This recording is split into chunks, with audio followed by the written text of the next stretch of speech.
Would we have the courage of Master Sergeant Roddy Edmunds? I know your dad said he was just doing his job, but he went above and beyond the call of duty, and so did all those who joined in that line.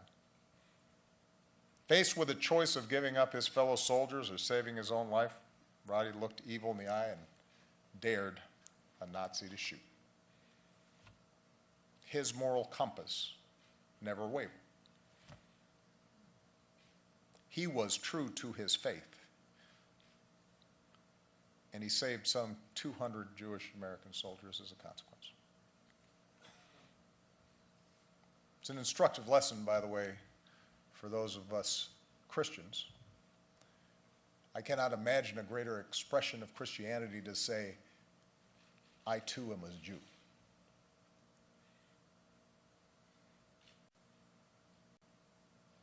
An attack on any faith is an attack on all of our faiths. It is an attack on that golden rule at the heart of so many faiths, that we ought to do unto others as we would have done to us. For Americans in particular, we should understand that it's an attack on our diversity, on the very idea that people of different backgrounds can live together and thrive together. Which is why your father was right. We are all Jews. Because anti-Semitism is a distillation, an expression of an evil that runs through so much of human history. And if we do not answer that, we do not answer any other form of evil. And finally, all of us have a responsibility to speak out and to teach what's right to our children and to examine our own hearts. That's the lesson of the righteous we honor today. The lesson of the Holocaust itself. Where are you? Who are you? That's the question that the Holocaust poses to us.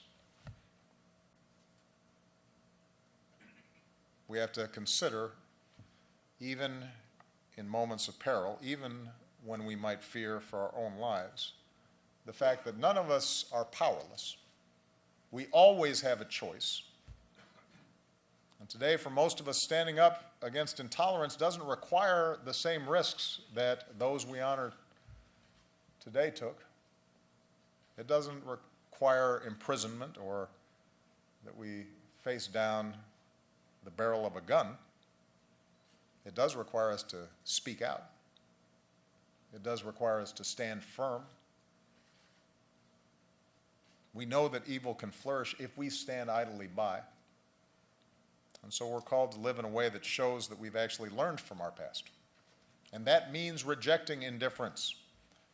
It means cultivating a habit of empathy and recognizing ourselves in one another, to make common cause with the outsider, the minority, whether that minority is Christian or Jew, whether it is Hindu or Muslim, or non-believer, whether that minority is native-born or immigrant, whether they're Israeli or Palestinian.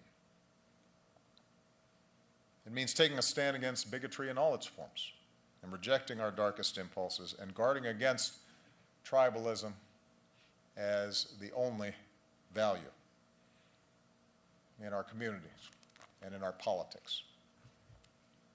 It means heeding the lesson repeated so often in the Torah, to welcome the stranger, for we were once strangers too. That's how we never forget. Not simply by keeping the lessons of the Shoah in our memories, but by living them in our actions. As the book of Deuteronomy teaches us, tzedek, tzedek, tirdof. Justice, justice, you shall pursue.